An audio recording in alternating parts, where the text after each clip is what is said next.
There's a Hebrew catchphrase that explains the connections between narratives all over the Old Testament and into the New Testament as well.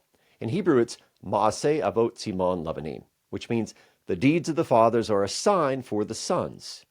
The patriarchs and matriarchs of Israel, their deeds, what happened to them, is a template or pattern for what was going to happen to later generations.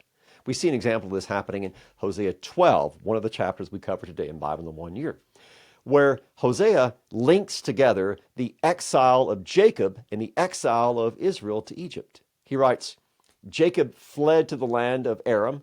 There Israel served for a wife, and for a wife he guarded sheep.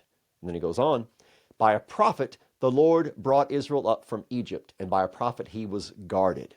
You see what Hosea is doing? He's linking the exile of Jacob with the exile of the Israelites. And we see exiles throughout the Old Testament. Happening already with Adam and Eve, exiled from the garden. Happening with Cain, exiled from the presence of the Lord. David is exiled when he has to flee from Saul. The Babylonian exile, the Assyrian exile. All these exiles set the theme or pattern which culminates in the Gospels, when Jesus himself goes into exile. Exile where? To death itself, into the grave, in order that in his resurrection there is a return of Christ. And in his return, he brings us home to the Father in his resurrection life.